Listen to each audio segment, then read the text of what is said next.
Hi,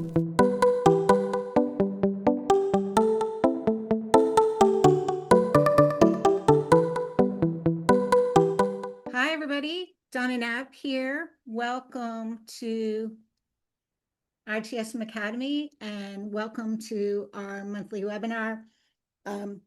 We actually love this little tradition that we have here at the Academy where every January I do a State of ITSM and ...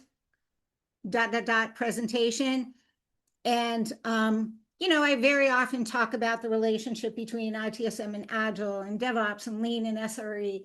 And I had some of that content in my presentation for today. And quite honestly, at like 9 o'clock last night, I stripped a bunch of stuff out because I realized I needed to narrow my focus a little bit. And so here we go. Let me share my screen. So if you're new to ITSM Academy, we are a full service provider of IT service management, education, and advice. So we provide ITSM and ITIL related training, DevOps, employee experience, process design. I see some of you out there are certified process design engineers. We thank you for that. Lean, value stream mapping, agile service management, and SRE. I am the curriculum development manager for ITSM Academy, which means that I develop and maintain our course materials. But it also means that a big part of my job is to constantly be learning about and understanding what's going on in the industry and kind of how all the bits and pieces work together. And so this presentation also is a big part of that. To answer your most frequently asked questions, yes, this is being recorded. Nina and I were both waiting to hear the announcement that it was being recorded. The presentation is available. It's up on the website. And again, hi to everybody. Lots of good friends out there today, and folks I don't know yet. So great to see everybody there. So every year I start this presentation by talking about CEO and CIO priorities. And what I do is I look at, what CIO.com is saying, organizations like Deloitte and, Price Waterhouse, the top 10, CEO, CIO priorities, and then I kind of consolidate it into a list. And when you look at this list, there's, nothing that's going to surprise you. You're going to look at it and you're going to say, yeah, this looks about right. No surprise that CEOs are concerned with economic and geopolitical uncertainty. No surprise that CIOs are thinking about things like cybersecurity and resilience and data protection. AI is everywhere, but really we have kind of turned the corner, so to speak, from, experimenting with it to really being challenged to demonstrate real business value and making sure also from a CIO perspective that we can scale it up.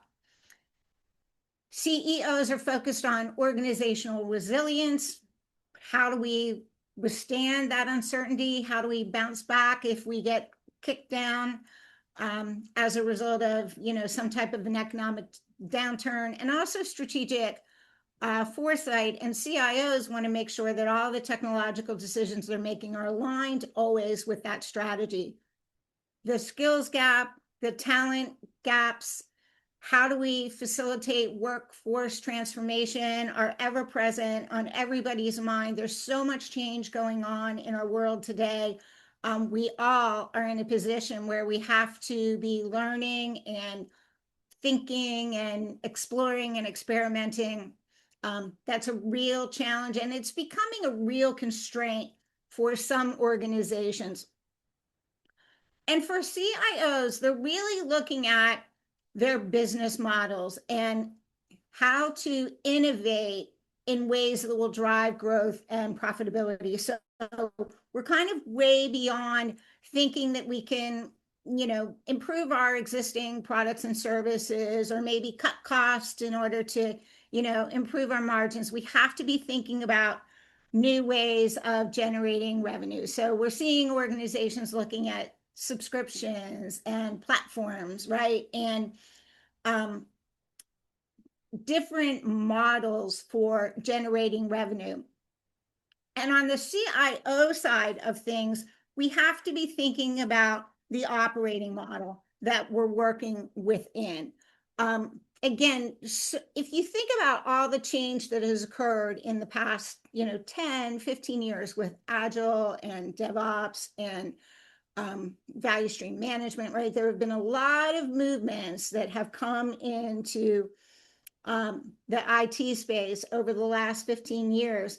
And unfortunately, with some organizations, they thought those were going to be a little bit of a silver bullet, right?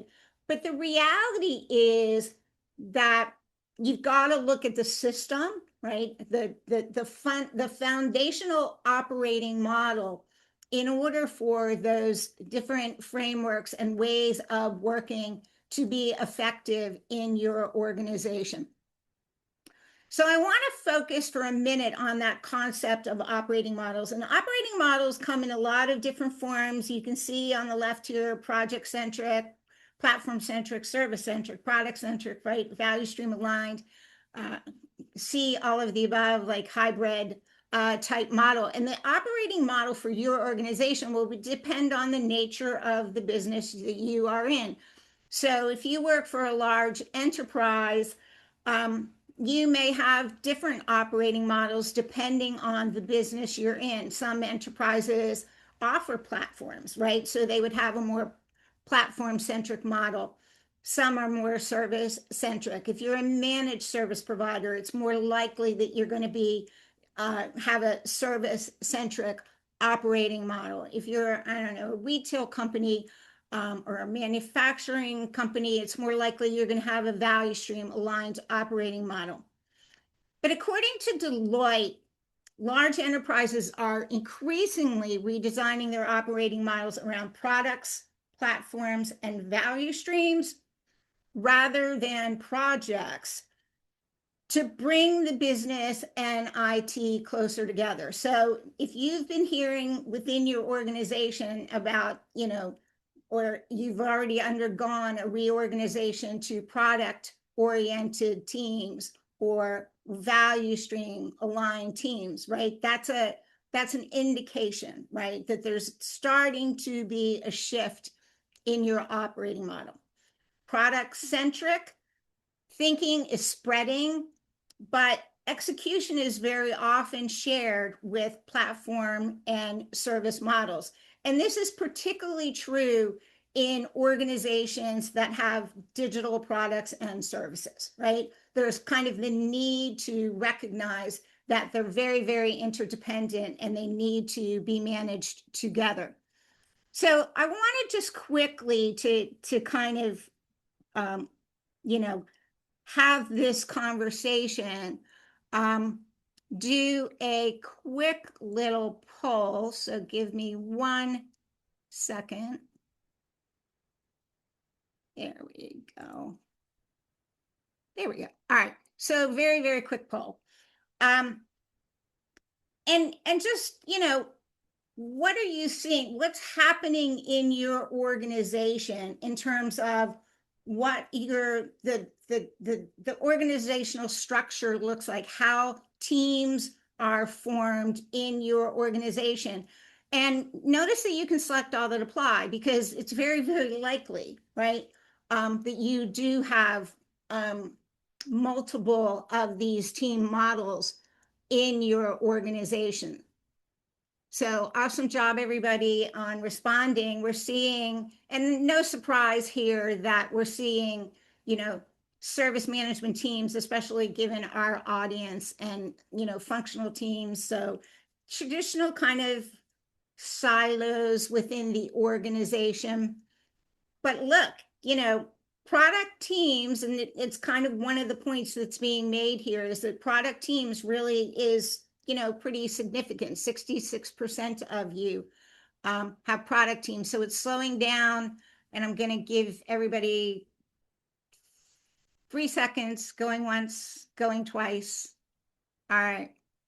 So you can see, right, that product teams, 64%, service management teams, 73%, functional teams, and I would say that's like traditional, a traditional siloed, silos by specialization, right, within the organization. And I think it's quite interesting, right, that project teams, which we've had for so many years, is waning a little bit.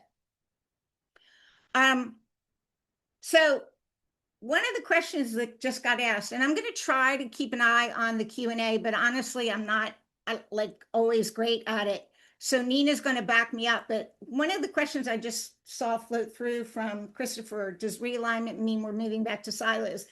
Christopher, here's how I'm going to answer that question. I think we're always going to have silos. The reality is that you can't, because what else do you have? Do you have like a big blob of people that all do their own thing? Like, there's always going to be some form of silos. And a big part of what we're going to talk about here today, as a matter of fact, is how we improve collaboration across those silos. It's part of what value stream management is all about. It's why value stream thinking is so important. And so it's kind of a little bit of a reality. I think that the names of the silos change a little bit, but they're ever present. So product-centric thinking is on the rise, but hybrid models are still very common. The kind of best stat I could find was this one from the 2024 Project to Product State of the Industry report, and in it, in elite and high performing organizations, and those are organizations where 70-90% of the time they meet their business objectives, the teams are meeting their business objectives, they are organized into product-oriented teams, compared to low performers, and low performers are organizations that meet their business objectives less than 50% of the time, right? Having said that, many organizations are keeping little pockets of project teams where it makes the most sense for the business. And it's important to keep in mind that in your organization, you actually could have multiple operating models, right? Maybe you went through a merger and there's two entities that have different operating models, or there's different lines of business that have different operating models based on the products and services that they provide. So you can see that it's all very complex, right? It's very challenging, because now we have conflicting funding models. We have different ways of prioritizing things. We have different success metrics. There's a lot of different dependencies. There's a lot of different handoffs from all of these teams. Who decides what? Who owns what, right? It can be very confusing. And so again, it's one of the things we have to really be thinking carefully about today. So the reality is that product management is very much on the rise. 64% of you validated that you've got product teams within your organization. And it's really important to recognize that that doesn't mean that service management goes away. Service management is very much present. What has to happen is that these two entities have to figure out how to work together. Now, back to Christopher's silo question. Do they very often function independently? Yes, they do. But the reality is today they face very similar challenges. And so it's essential that product management professionals and service management professionals work together to figure out, how do we overcome these challenges, right? How do we work together? So what are some of those challenges? Number one, both entities, and just to share with you, I originally started out having product management on one side and service management, and I was comparing and contrasting. And in the end, I was like, it's the same challenges. So I'm going to talk about them in the same, you know, I'm going to talk about them once, and it's in the context of both of them. But we're all being challenged to prove outcomes and value. In the product management world, it's versus the delivery of features, and in the service management world, it's versus looking at, I guess I would say, only delivering features, and in service management, only focusing on SLAs. We have to think about experience, whether it's employee experience or customer experience. They are essential today. And experience expectations now outweigh efficiency alone. It's not enough to do things fast, whether it's responding to a backlog item or adding, you know, some new feature, or responding to an incident or a service request. It's not enough to do those things fast. We really do have to look at the experience that we're providing, how we're making the consumers of our products and services feel, right? Not only about those products and services, but our organization as well. There's a real overload of demand signals, right? We're getting ideas, we're getting requests, we're getting, you know, information coming in from a lot of different sources. How do we prioritize that stuff? How do we stay focused on what's strategic for our organization? And this is really challenging, I have to say, for service management professionals, because very often what it means is there may be an incident that requires a change to a piece of software. That incident goes into the team's backlog, and it might, in the context of that greater backlog, be a very, very low priority. In the context of the organization's overarching strategy, it might be a very, very low priority. But strategy rules, right? We have to stay focused on what the organizational strategy is and not be wasting time doing things that aren't contributing to that. Disconnected signals, right? Making sure that we understand ownership, who owns what across the product and platform and service boundaries of our organization. Time to value expectations, and that's whether it's adding new features or simply restoring service, right? Restoring value, the ability to realize value to our customers, and value stream alignment, and really making sure that we understand the greater value stream that each and every one of us is operating within. Pressure to adopt AI. And the reality is, and I think part of why we're all, even with all of its, you know, possibility, we're all nervous about AI, because there are very unclear value and ethical and governance boundaries in place today. We're like kind of catching up with all that stuff, and we have to catch up fast. Tool sprawl without orchestration, governance, skills gaps, right?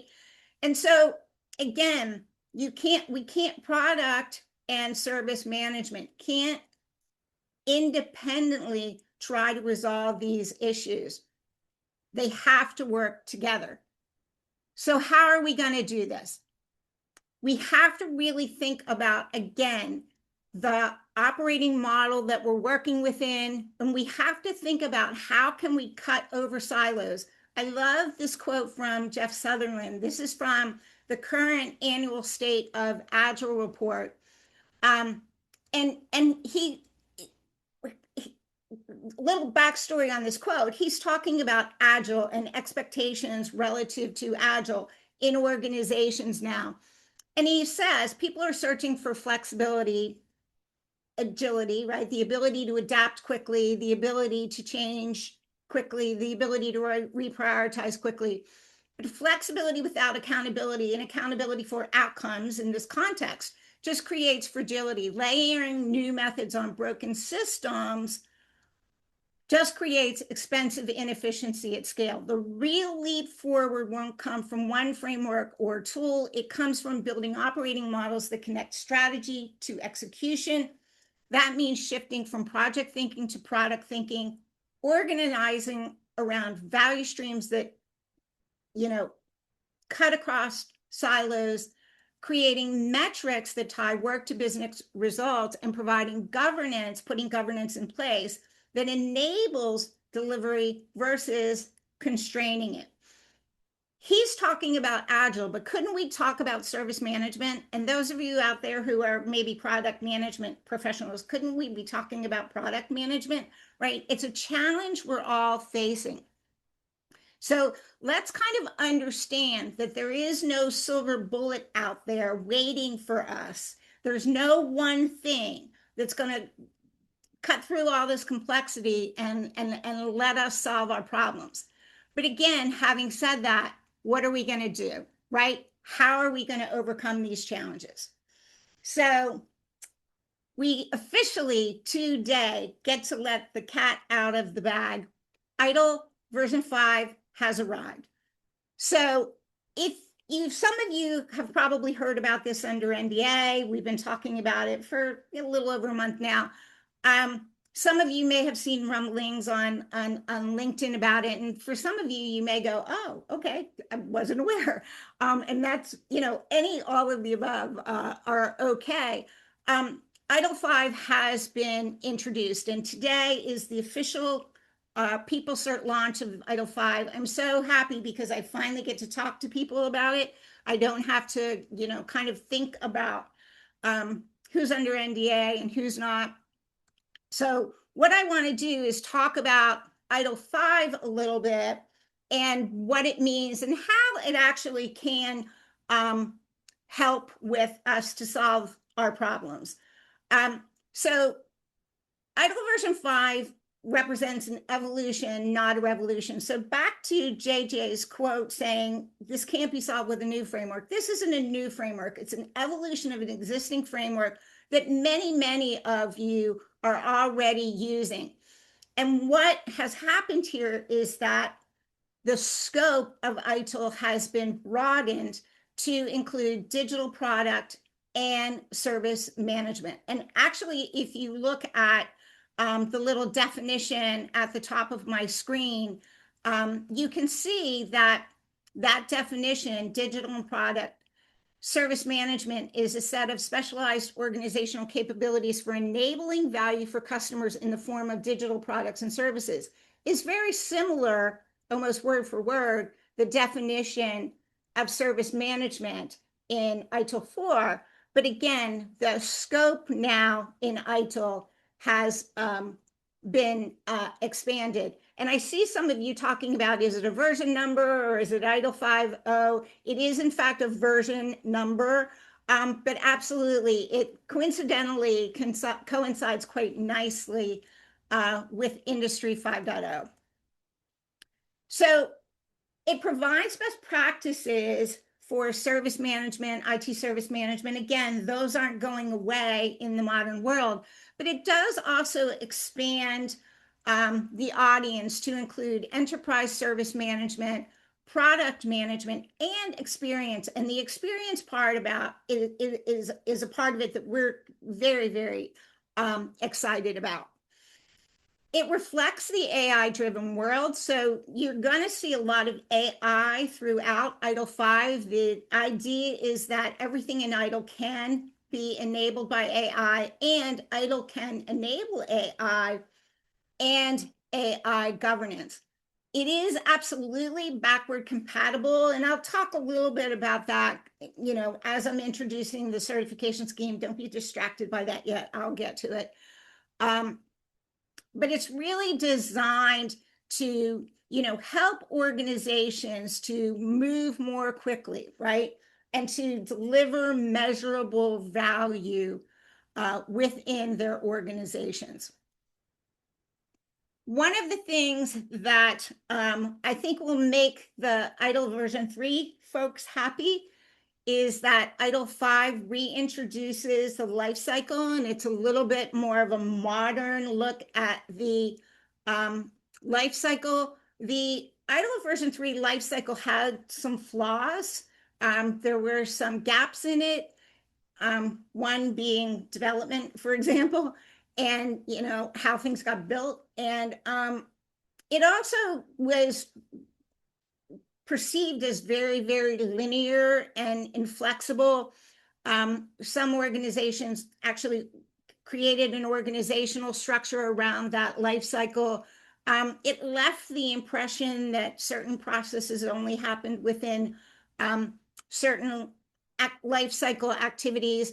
So in ITIL version 5, the life cycle is much more of a flexible model, but it's designed to emphasize the fact that products and services are interdependent. Again, may we have some product management teams who are managing products through that life cycle and some service management teams who are managing services through that life cycle? Yes, but the reality is that they're interdependent.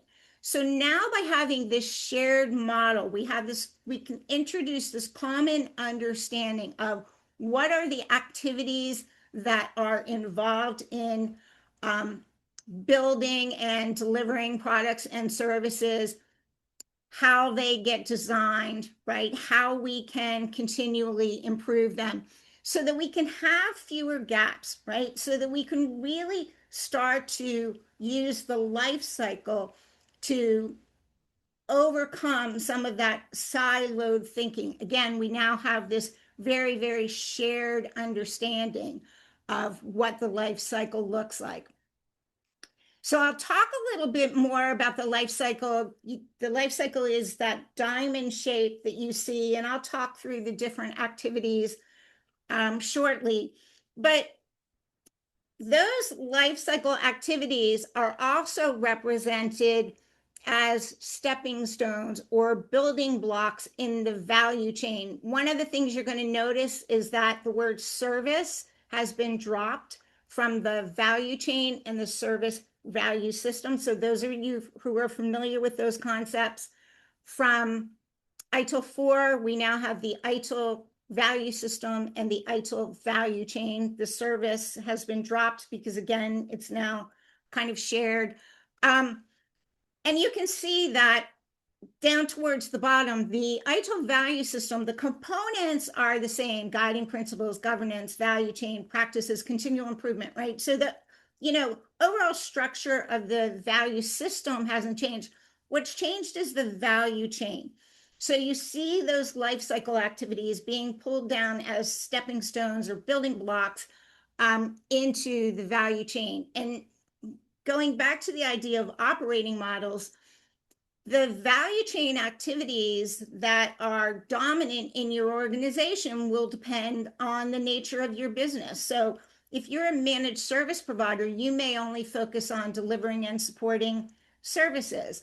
If you're an organization that designs and develops and builds internally its products and services, then you're going to use all of those life cycle activities. If you only are utilized, or if certain value chain activities are dominant in your organization, it's important to recognize that that doesn't mean those activities aren't happening. It means they probably happen in some other company, right? So maybe you're bringing in third-party products. The discovery and design and development activity occurred in that organization, and now you're delivering and supporting those products and services. So again, this kind of is a reflection. The value chain has always been a reflection of your operating model. So here's the qualification scheme. One of the things I want to mention is that the designations haven't changed. So if you look at just the overarching structure, ITIL Foundation is still that, the foundational course, the first step on everyone's ITIL journey. There are ITIL Practice Manager, ITIL Managing Professional, ITIL Strategic Leader designations still. The ITIL Master designation still exists. But the courses under the Managing Professional and Strategic Leader designations have evolved. So there are 3 new courses under Managing Professional: ITIL Product, ITIL Service, and ITIL Experience. No surprise, right? Given the expanded scope of ITIL, and given that emphasis today on experience, it's great to see an ITIL course devoted to experience. Now, here's the reality. Some of this content is going to be a repackaged, for lack of a better term, version of some of the ITIL 4 stuff. So in the case of product, a majority of that is going to be new, but we certainly can expect, for example, to see some of the content from High Velocity IT in the ITIL product offering. ITIL service, those of you attended Create, Deliver, Support as an example, you're going to see some of that content represented in ITIL service. ITIL experience, those of you who have attended Drive Stakeholder Value, you're going to see, right, some of that content, the customer journey, which has now been renamed the service journey in ITIL 5, you're going to see that represented in ITIL experience. And ITIL strategy certainly is going to evolve as well. There's also a new extension module called ITIL AI Governance. And so again, you see this idea that you're not only going to see in all of these courses, you're going to see ITIL talking about AI and how to enable, right, ITIL with AI, but a whole course is now being devoted to AI governance. And there's a paper available today that lets you get a little bit of a sneak peek into that course, and I'll give you the link to that as we go along.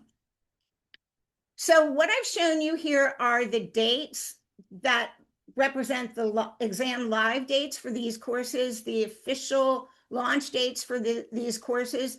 So over the first half of this year, you're going to see these courses rolling out. February 12th, ITIL Foundation goes live. Our first public class is going to be February 24th, and I'll be in the classroom for that. So if any of you are out there are my launch buddies, I have some launch buddies who come to my launches. Get ready. It's going to be a fun one. All right, excuse me.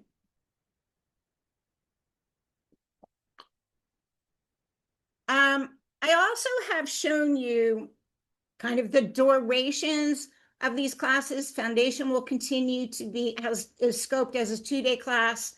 The product, service, and experience and strategy courses are scoped as 3-day courses. And there's a new course that's being introduced that is a requirement for all of the designations, and that is ITIL transformation. Now, those of you who have People Cert Plus subscriptions, you actually have access to the publication that certification is going to be based on today. It's called How to Implement, and it's available for you to read and to provide feedback on. So I encourage you to, if you have People Cert Plus, go out and take a look at that book, start absorbing it.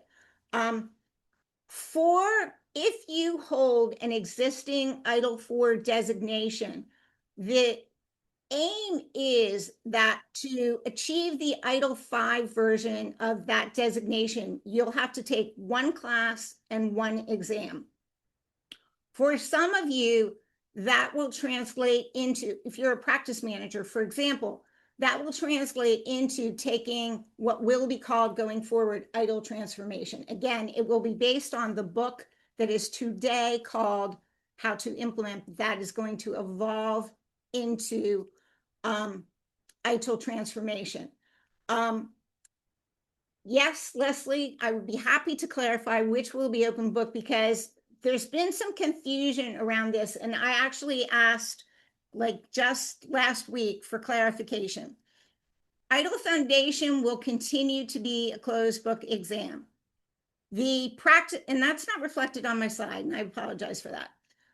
The practice manager courses, the practice manager bundles, monitor, support, fulfill, plan, implement, control, collaborate, assure, improve, will continue to be a closed book for now, right? The expectation is that at some point those will evolve. But given everything else that's going on, let me just say that right now, the practice guides are going to remain relatively unchanged, but for some updates to bring in a little bit more AI and to, maybe shift some terminology given, everything that's happening in the framework. But for the most part, the practice guides are going to, undergo a revision, over 2026. But the practice manager courses themselves will stay as is for now, as closed book exams. The other new courses, product, service, experience, strategy, are going to be open book exams, and we can all say yay for that. I really just think it just reflects, it's much more in line with how we learn today. Trying to rotely memorize massive amounts of content is challenging and really counter to how we work today. But here's a caveat to be aware of. These exams will be Bloom 3 and Bloom 4. They will be case study based. So, higher cognitive thinking, but again, you're not going to have the burden of the rote memorization that we saw with some of the exams. Yeah, and Simone, thank you for making that comment. The reality is we go pull the book, we go do a search. Like, that's just how we work today. And it's kind of how we should work today. We should know where we can get answers. We should know what resources we have available to us and utilize any and all available resources. But again, foundation is going to remain closed book for now, and probably for the foreseeable future. And the practice manager courses will remain closed book as well. So Manuel asked, what's the expiration on ITIL 4 courses? Thank you for asking that.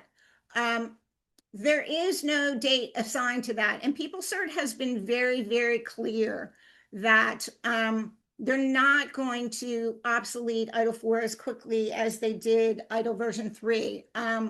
They kind of recognize the need to allow organizations continuity in their training programs.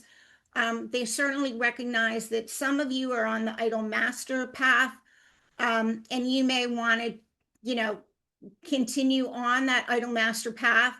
And one of the things that I would say, and that we are really recommending, is that if you are on the ITIL master track and you are like 1 or 2 courses away from ITIL master, get your ITIL master. And I'm talking about your ITIL foreign master. Get your ITIL foreign master. I mean, one of the questions I think I most frequently have gotten asked since all this came out is, how many exams do I have to take? And the reality is, it depends, right? It depends on your what designation you hold. But the aim is that if you hold a designation, for the most part, there will be 1 course, 1 exam that you need to take.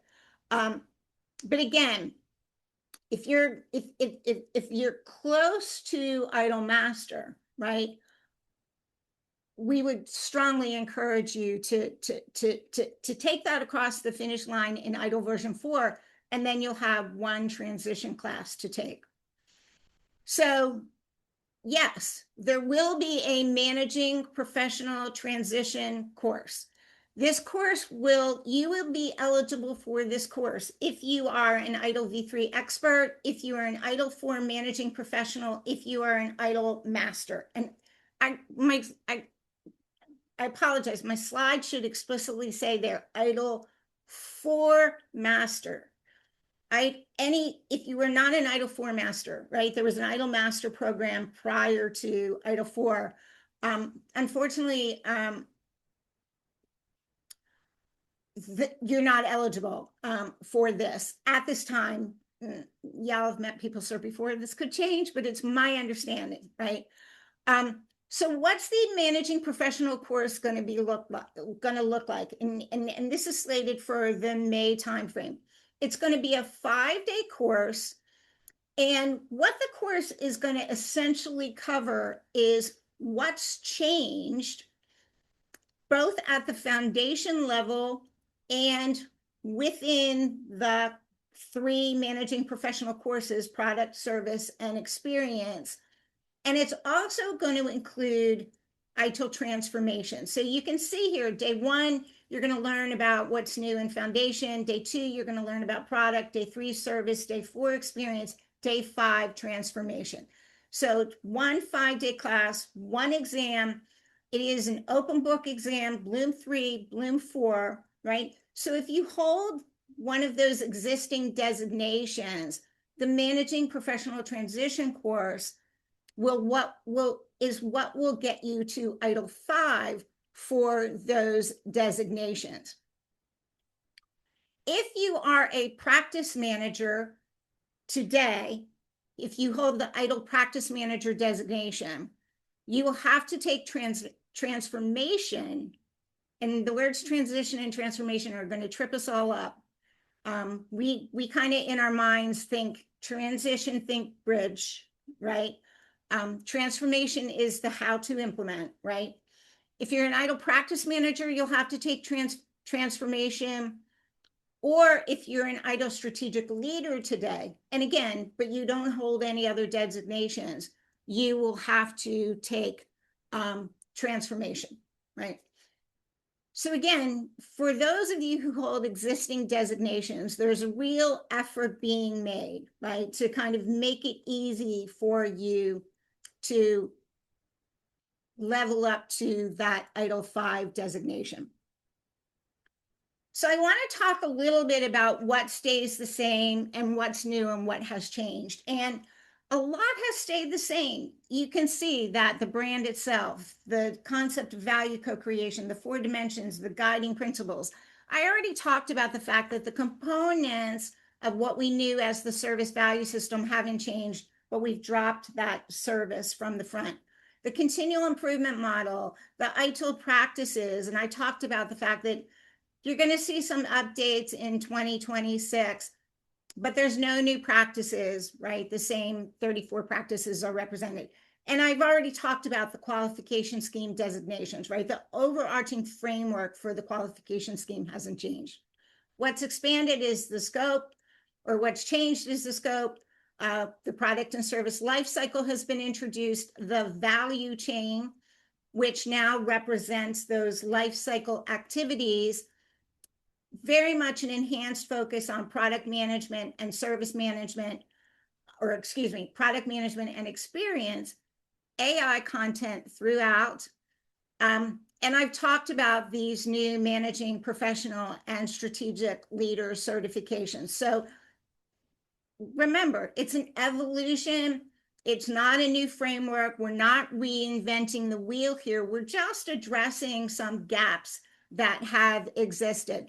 So the product and service life cycle, and again, I talked about the fact that, sometimes product management teams manage their products through this life cycle, and service management teams manage services through this life cycle. Can they use the life cycle independently? Yeah, they can. But in reality, there's an overlap, right? In reality, as you move through the life cycle activities, we start with an understanding of kind of the context of our organization and what our products and services, what our portfolio, what our product management roadmap need to look like. And then we go through some activities that focus primarily on product management. That's that little gray overlay there. And then we transition over to service management. So I want to talk about the life cycle quickly. And this is ridiculously simplistic view of the life cycle. With discover, your focus is on context. What's the vision of your organization? What's its strategy, its position in the market? Here's where we're making portfolio decisions. Here's where we're laying out our product management roadmap, or our product roadmap. In design, we design solutions. In acquire, we acquire resources. And if you think back to ITIL 4, we used to have obtain, build as a value chain activity. So we now see that kind of split apart to acquire and build. We transition those products. Excuse me, we operate our products and supporting systems. We deliver services. and we support consumers. And for all of you who are sitting there scratching your head saying, what's the difference between operate and deliver? Let me answer that question. So the easiest way to answer that is to say that deliver and support are the consumer-facing activities or the user-facing activities. So when we're talking about delivering services, we're talking about how we onboard customers and users to our products and services, and then how we deliver those products and services throughout the relationship. And then support is, of course, providing support for the users or the consumers of their products and services. Think of operate, and you know, I'm a big theater buff, so think of operate as backstage, right? If you go to the theater, there's things going on backstage that you don't know about, that you don't see. But in reality, those things happening backstage are the things that are keeping the show running on time, right? They're always, you know, making sure that they're ready, right, for the next front of stage activity. So you can think of operate in that sense, right? It's where we're maintaining the systems, we're monitoring the systems, we're keeping the systems up and running, but it's backstage, right? It's not consumer facing. So a big picture recap, and you're going to kind of get used to seeing this story be told, is that all organizations today are involved in service relationships. You may be using third-party resources. So those organizations are providing services to your organizations, and then you're using those products and services to turn around and deliver products and services to your customers. There's a chain of relationships that we have to manage. Throughout these relationships, we need to manage, and here's where our product and service lifecycle comes into play, manage those products and services. We do that by establishing a value system. And again, in ITIL 5, the value system itself, the core components are the same as what we saw in ITIL 4. The central component of that value system is a value chain. The value chain activities, the life cycle activities get combined to form value streams, and practices underpin those value chain activities and those value streams. They enable, they essentially do the work, right, of those activities. And we're all delighted that the guiding principles haven't changed, and they guide us and they help us in all the decisions that we're making at every level. So you can see that there's a lot that's similar in ITIL 5, but there are some things that are new. One of the things that I want to do very quickly is give a shout out to service management offices, or if you're a practice or process owner, if you're a practice or process manager. And some of you may actually remember many, many years ago when DevOps was first coming into the mix, I gave the same exact shout out. We have a responsibility to be enablers. In the product management community, there's something called product ops. And product ops is a function, right, that turns strategy into repeatable execution. So what product ops is doing, and you can see they're doing things like establishing best practices, streamlining workflows, optimizing processes, leveraging data and analytics, managing technology, so that if you have, and one of our clients told me the other day that his company has 60 to 80 product teams. If you have 60 to 80 product teams, they can't all be doing their own thing, right? You'll have complete and total chaos. So what product ops does is try to work out the operational complexities so the teams can just get on with doing their job. I believe a modern service management office, or SMO, needs to operate in a similar fashion. You need to become an enablement and integration function. The service management office gets a little bit of a hot rap sometimes because in some organizations, it's kind of evolved into a control and compliance function.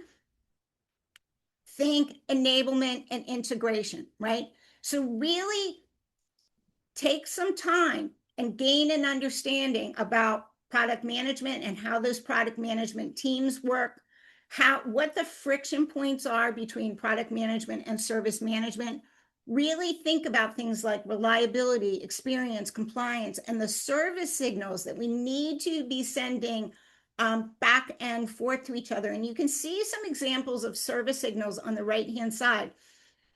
We have to make sure that we're talking the same language, and we have to really compress the feedback loops to make sure that things like incident related data and change failure rate data and post change failures, make sure that's being passed back to product management so that they can now start to think about how do we resolve these things in the context of how they do their work, which is by managing product backlogs and by prioritizing items in a backlog. So we have to understand, do we work differently? Yes, but we have to figure out a way to make sure the information is flowing between these two entities. So the key aims should be to optimize for flow and learning versus control and compliance. So again, if you fill one of these roles, please, please, please, there's a little bit of a learning curve that has to happen here to understand how the product management approach works, and how it dovetails with service management. So that's your homework assignment. So ready to get started. I talked about the fact that the How to Implement book is now available on PeopleCert Plus.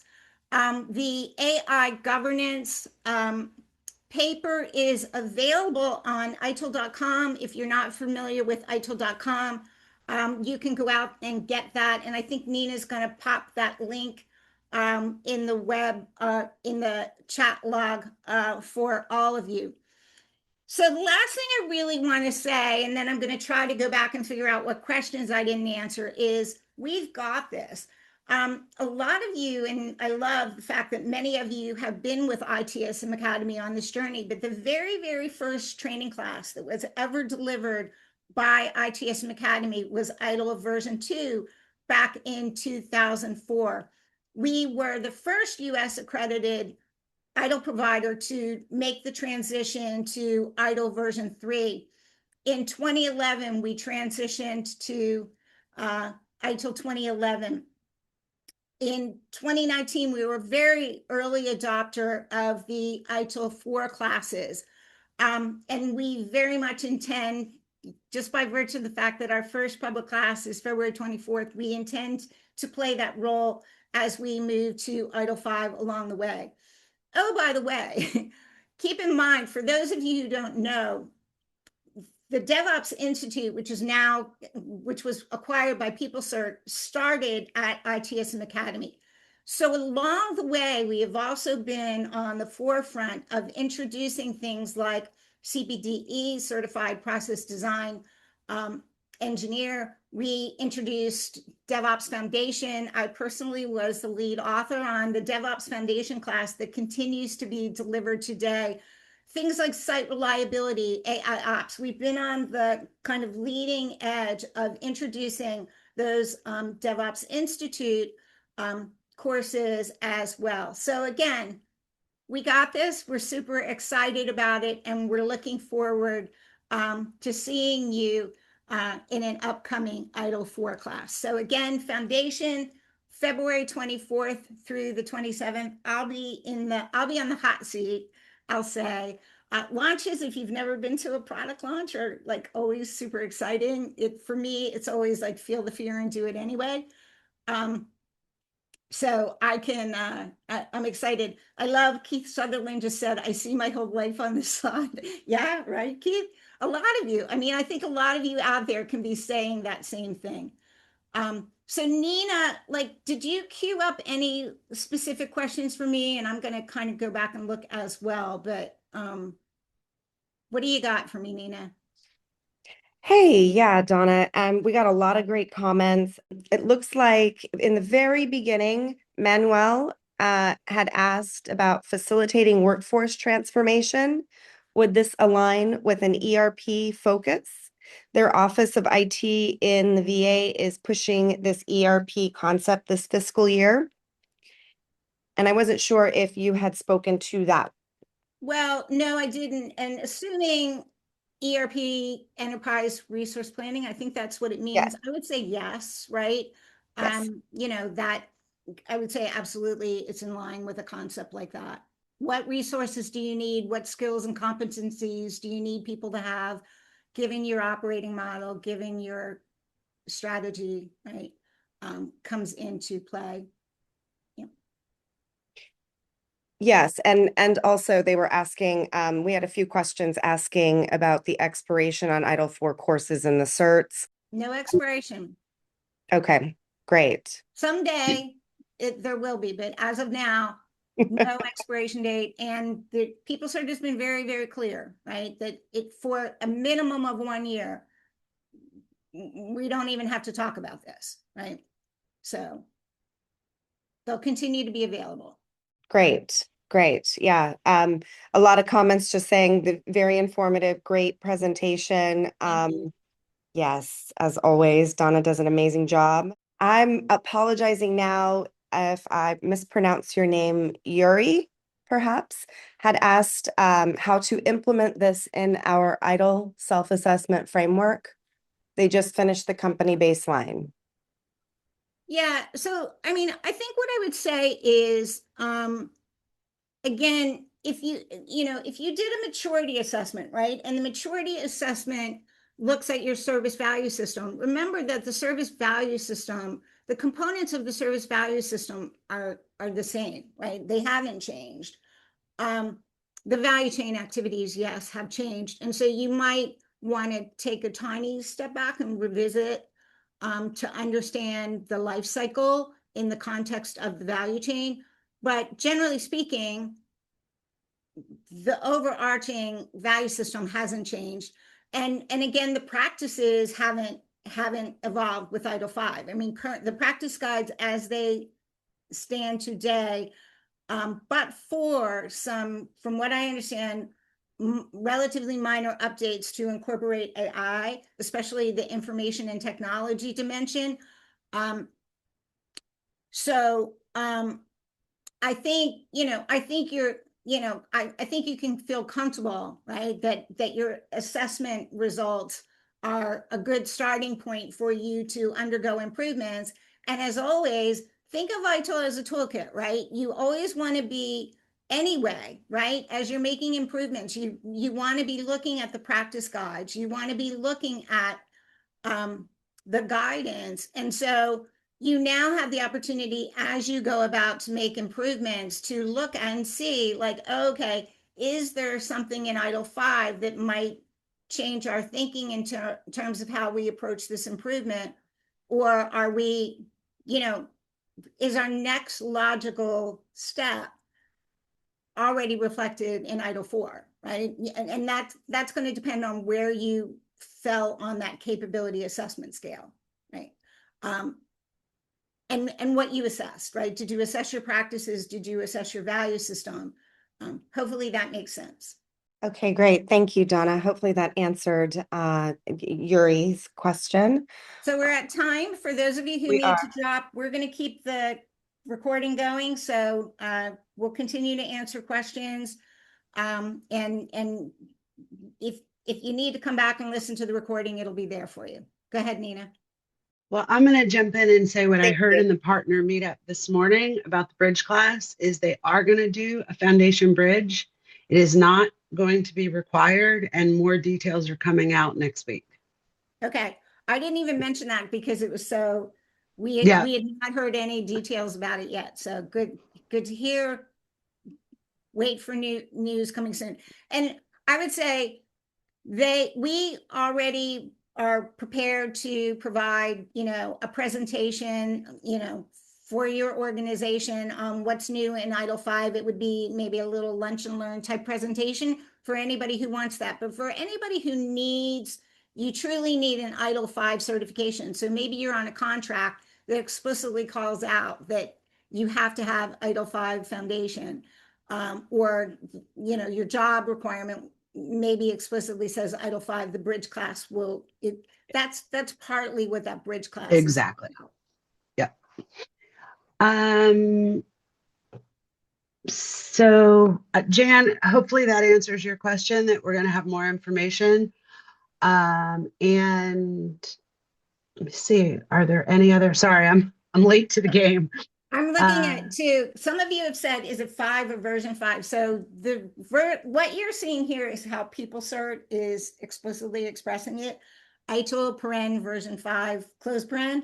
I expect pretty quickly we'll all get to shorten it to ITIL 5, because frankly, I don't want to type version 5 all the time. But what you're seeing now is kind of how it's being officially launched. And again, it is in fact a version number, but it coincidentally absolutely coincides with Industry 5.0. Oh, and Donna, they suggested today that we use capital N new ITIL to represent 5. Okay. So that we don't have to type out, those friends have been killing me. I know. All right. Any other questions, Nina? Oh, And I realized I forgot a poll, so I'm going to start it while while we're answering any other questions. Give me 1 second. and so I'm also going to share one more thing. Here you So go. what are you looking Copy. forward to? I haven't even had my ITIL 4 master for 2 months, and I'm already on a date. Well, Robin, we've been thinking about you, honey. I know, Robin. We're like, I have to tell you, Robin, you're not supposed to have favorite, students, but Robin is one of our favorites here at the Academy. And we all did a little happy dance when we heard you got your master. So I know, but you and me both, sister, don't, I'm in the same boat. So we can, maybe we can study for our transition exam together. Robin and I share the ability to massively overthink. And so, I personally have taken all the exams, but I have actually a pretty significant exam anxiety. So you and me, Robin, I'm with you. Anybody else who's in the same boat, it's like, yep. I'm just, Donna, I'm just shooting a link into for the LinkedIn post that we put out this morning with the cats out of the bag, because someone who had seen that asked, did we finalize on the name? And it's more impactful, I think, to say that yes, because Franny is the flamingo, Flossie is the cat. Yeah. Is it official? She's Flossie? She's Flossie. We'd like to name our mascots here at the Academy. Well, and the homage to your mom was my mom's name was Florence, and so she's Flossie the cat, but she looks like a Flossie, doesn't she? She's cute. I'm like rifling through trying to, I feel like we've answered a lot of the questions. Donna, it looks like we do. Anything else? Go ahead, Nina. Yeah, it looks like we have one more from Christopher that just came in. They're asking, so is ITIL 5 moving away from the services mindset to a more product aligned mentality? I would say no, but it's pulling in the product centric view, right? It's pulling in the product management view. That's actually, if you go back to the very front of my presentation, I talked about that operating models are evolving and product management is on the rise. So you see now organizations who have product management or, product centric teams, but that doesn't mean service management goes away. So it's really the operating model of your organization is going to really depend on the nature of your organization, the business that it is in. You absolutely may have a more service-centric operating model versus a product-centric model. But what ITIL 5 has done is bring that product management approach into the framework, because it's something that wasn't really being addressed in ITIL 4. But organizations were struggling with it. So service management isn't going anywhere. We have to, you know, peacefully coexist with the product management movement. So Donna, are you seeing Joel's questions about the dates? I can actually answer it for you, Joel.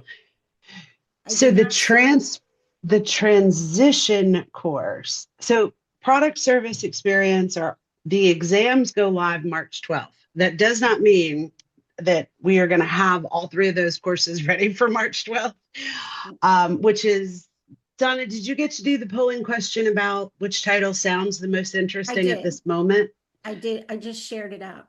Oh, okay. I'm sorry. Who was the winner? Hold on, I'll reshare it. So yeah, I mean, there you go. Transformation is the winner. Service, strategy, and MPT kind of tie, and then product. Okay, interesting. And well, MPT, then experience, then product.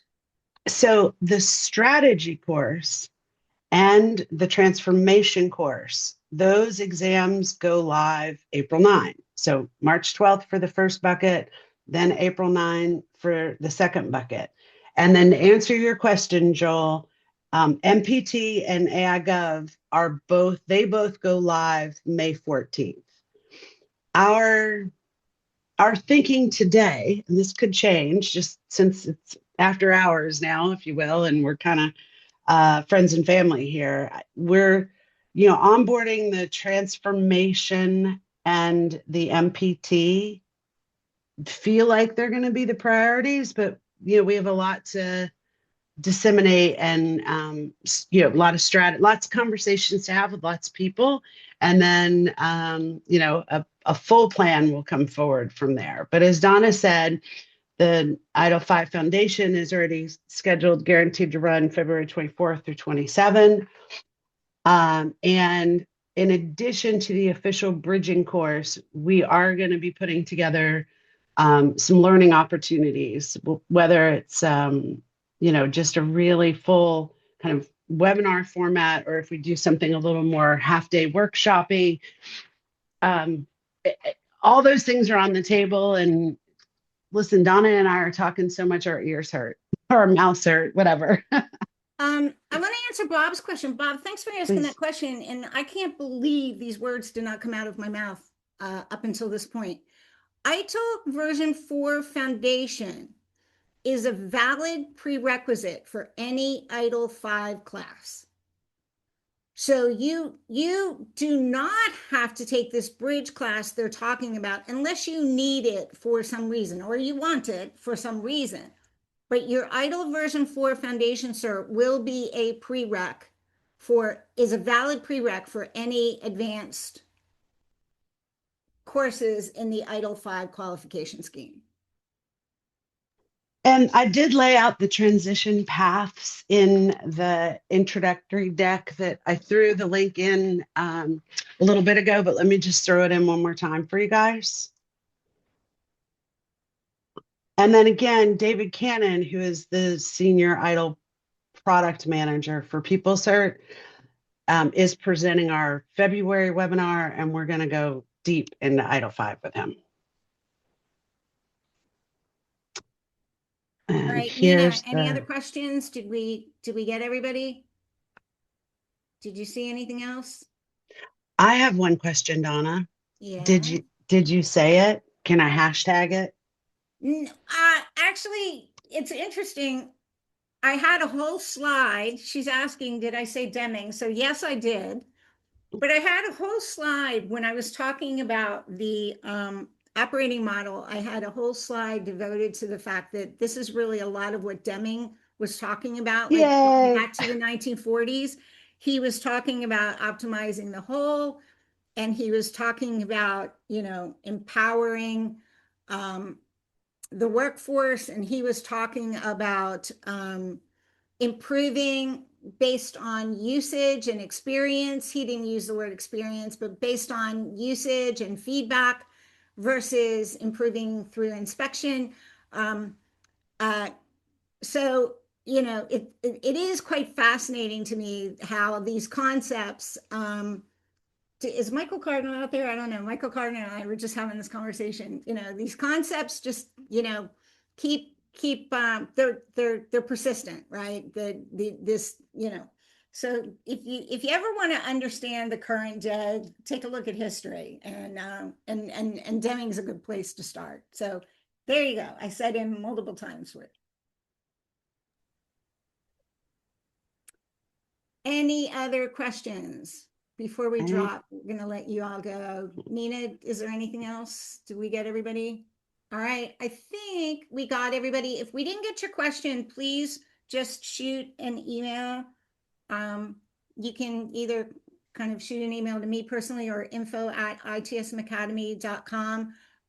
We're working on some papers that you'll see on ITSM Professor soon. So there will be some things that you'll be able to download and share with other people going forward. So having said Donna, that, and yes. Robin does have a question, and because I had to miss most of the webinar, sorry again. Did you have a slide with 2 QR codes on it? Yes. So And that's the ITIL 4 white paper, yes? No, the AI governance is ITIL 5. Oh, okay. That and the other is ITIL transformation, which is how to implement. And I believe that QR code takes you to PeopleServe Plus. If you have PeopleServe Plus, you have access to what will be called ITIL transformation. Right now, it's called how to implement. But the AI governance paper is on ITIL.com, so go get it now. Our good friend Simone Joe Moore contributed to that. And it gives you a little bit of sneak peek into what the AI governance course is going to look like.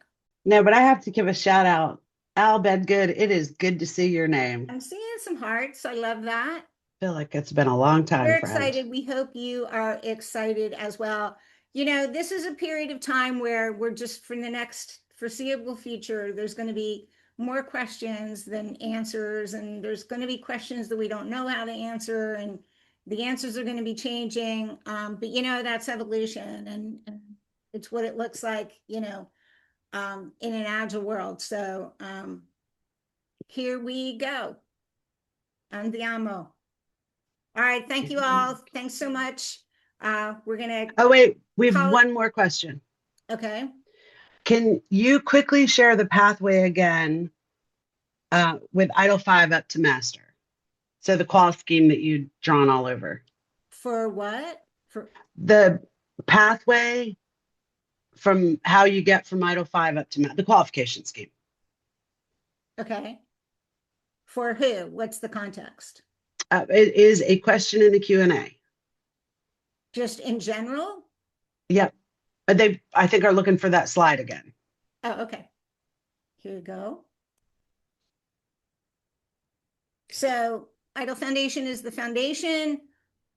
If you want to become an ITIL practice manager, you take one of those 3 practice module courses. You don't have to take all 3. One of the 3 practice module courses, and for ITIL 5 transformation, and you will be an ITIL practice manager. ITIL managing professional transition, foundation, product service experience, transformation, you're a managing professional.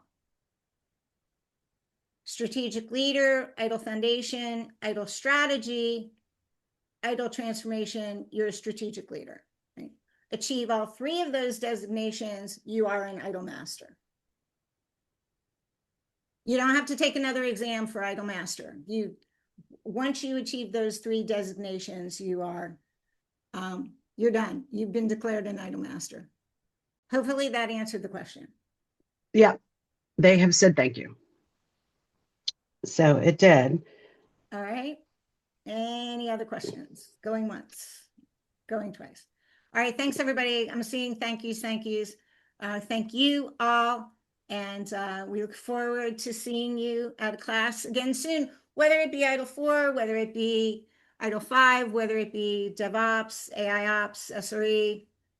We look forward to seeing you in a class soon. So thank you all. All Be right, well. Donna.